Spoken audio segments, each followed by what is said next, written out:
Bro, you didn't even get a normal birth. No cozy den, no grass, no dramatic, the pups are coming. You were born on a metal table in a vet clinic because your head is too big and your shoulders are too wide to come out the regular way. So a surgeon had to literally cut you out.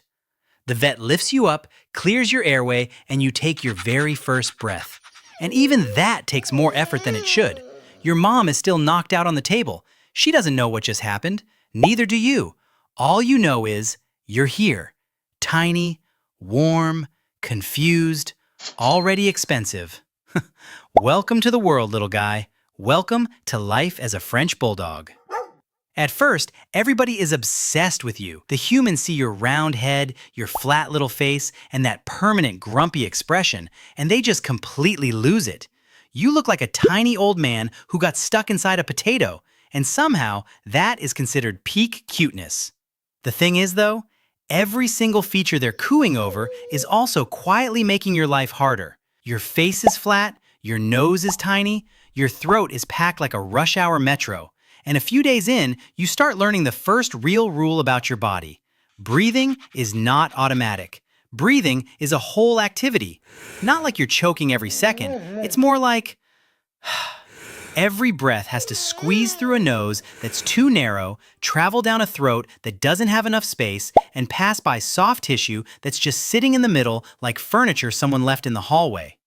Vets have a name for this: brachycephalic obstructive airway syndrome, which is just doctor speak for humans bred your face flat because it looked cute, but your airways didn't get the memo. The soft tissue inside your head never actually shrank, so now the same amount of tissue is crammed into way less space. Every single breath.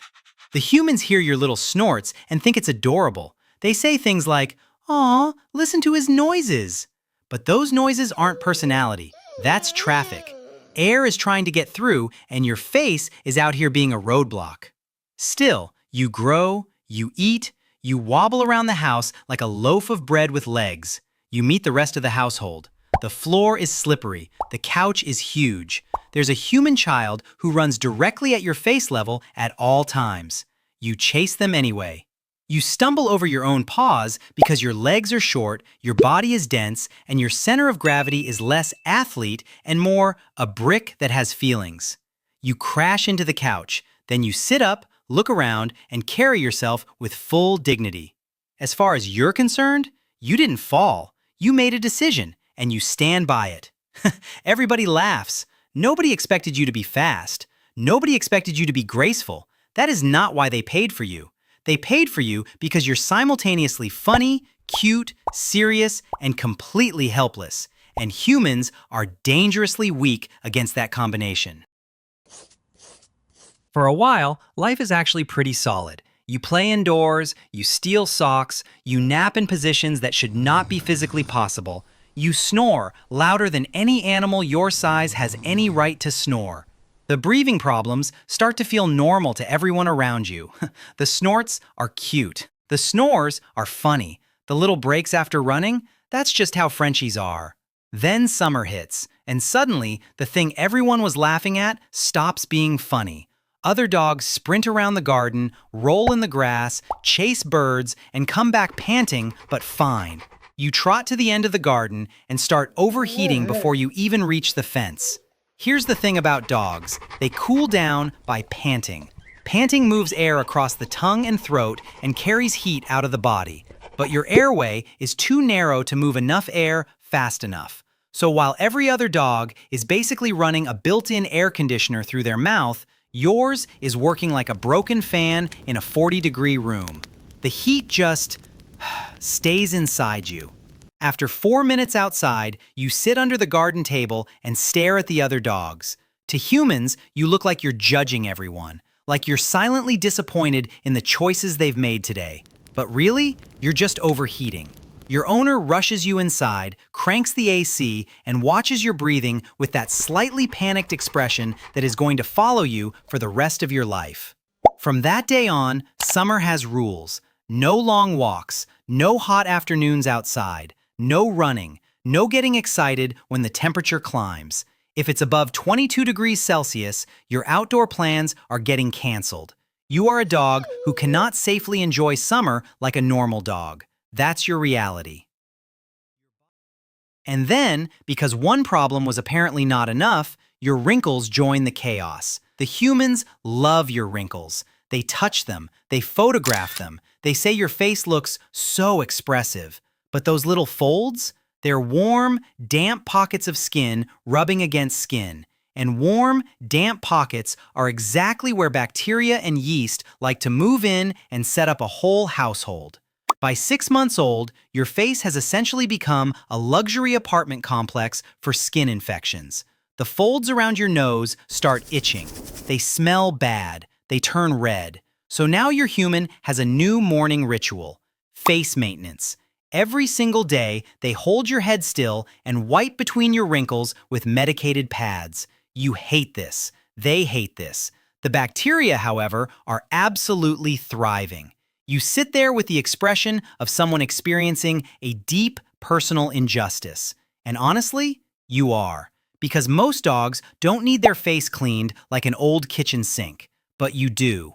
Every day. Not occasionally. Every day. Around 1 year old, you start feeling yourself. You are not athletic, but you are confident. Dangerously confident. You're flying off the couch, launching off the bed. You throw yourself across the room like a tiny cannonball with absolutely no long-term plan. Your body gets away with it for a while, until one morning, it doesn't. You jump off the bed wrong. No dramatic moment, no cinematic slow-mo, just one bad landing. Something shifts. You walk to your food bowl stiff. You eat slower than usual, which, for you, is basically a medical emergency on its own. Then you sit down. Carefully. That is what alarms your owner, because you do not sit carefully. You normally collapse into sitting like a bag of wet sand dropped from a shelf. Careful sitting is suspicious. At the vet, your back becomes the new topic of conversation. French bulldogs are prone to spinal problems, especially something called IVDD, intervertebral disc disease. The discs between your spine bones can harden, slip, or press against the spinal cord. And because your body is front-heavy, compact, and built in a very unnatural shape, your spine is not exactly living its best life.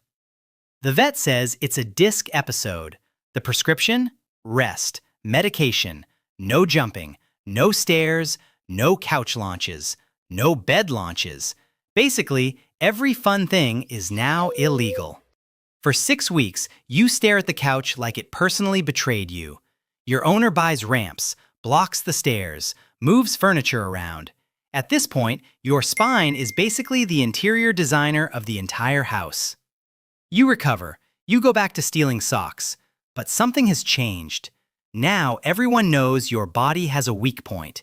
And next time, it might not be so easy. Around 2 years old, the vet stops treating your breathing like a personality quirk. Your nostrils are too narrow. Your soft palate is too long. Air is still fighting its way in and out every single day. So, surgery. The vet widens your nostrils and shortens the soft tissue at the back of your throat. Technically, it's called elective surgery, but only in the sense that you might not die this week without it. You wake up from anesthesia sore, confused, and wearing a cone around your head. The cone is humiliating.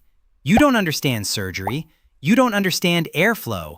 You only understand that your head is now trapped inside a plastic satellite dish, and everyone expects you to just go about your day. But after the swelling goes down, something actually changes. Breathing is easier. Not perfect, still you, but better. For the first time, air moves through your body with a little less drama. You celebrate by trying to remove the cone with maximum effort, failing completely, then going to sleep with your face pressed into a blanket. 2 weeks later, the cone is off. You return to your core activities: stealing socks, judging strangers, sleeping in places that block every possible doorway, and snoring so loud your owner can hear you from another room with the door closed. Life becomes manageable. Not easy, just managed. And that Right there is the whole pattern. Problem appears, human notices, vet explains it, human pays for it. You recover just enough to go back to being adorable and medically expensive. Rinse and repeat. Around 4 years old, your eyes decide to join the chaos. Your skull is flat, which means your eye sockets are shallow, which means your eyes sit further forward than they should. They're basically trying to leave your face early. One day, you start squinting. Your eye waters. You rub your face. You blink like the room has personally offended you. Corneal ulcer, a scratch on the eye surface. For most dogs, this is bad luck. For you, it's practically a scheduled appointment. Treatment, eye drops, 3 times a day, for weeks. You hate them immediately, not mildly, intensely. Your owner has to wrap you in a towel just to hold you still. You sit there, an angry little burrito, while medicine gets dropped into your eye. The eye heals. Everyone relaxes. 6 months later, it happens again. Because your body doesn't believe in one-time events. But here's the thing. Most of those years are actually pretty good. You have your routines. You know when breakfast is. You know which human gives the best snacks. You know exactly which chair leg is best for scratching your face. And you have mastered one very important skill. Sitting on someone's foot so they physically cannot move without asking your permission. Morning face wipes. Short walk before it gets hot. Nap in the AC. Another nap because, honestly, the first one was stressful. Evening sofa time. You sleep like 18 hours a day. People call you lazy, but breathing takes effort. Heat takes effort. Walking takes effort. Existing inside your own body takes effort. You're not lazy. You are conserving battery. Your owner records your snores and sends them to people. Everyone thinks it's hilarious. You don't care. You're busy being unconscious. You are not a low-maintenance dog. You are not cheap. You are not something someone can just ignore and hope for the best. Every part of you needs monitoring. Your breathing, your skin, your back, your eyes, your weight, your temperature. The whole system is always one bad day away from a vet visit. You cost more in vet bills in 1 year than some dogs cost in 3. And yet, every single evening, you climb onto the sofa and press your whole dense little body against your owner like this person is your property. Because in your mind, they are. You are not grateful. You are in charge. They are simply allowed to pay the bills. Around 8 years old, things start getting heavier. Not suddenly, slowly. The breathing gets louder again, but this time it's old dog breathing. Scar tissue, age, weaker muscles, stiffer joints. All the old problems are still there, but now your body has less energy to fight them. Your walks get shorter. Your face needs more cleaning. You sleep even longer. You still make it to your food bowl with the same urgency as always, because some values are non-negotiable. Until one morning you don't finish breakfast, and the whole house changes, quietly. Your owner sits down on the floor next to you. You lean against their leg, like you always do when something feels off, like you always do when nothing is off either. Leaning is just one of your core life skills. The vet comes. The room is calm, too calm. Later, there's a thick folder sitting on the counter. Airway surgery, disc episodes, eye treatments, skin infections, allergy panels, emergency calls, specialist visits, years of managing, monitoring, medicating, all because a body was built in a way that made suffering look adorable. And on the sofa, in the exact spot where you always slept, there's still a dent in the cushion, shaped exactly like you.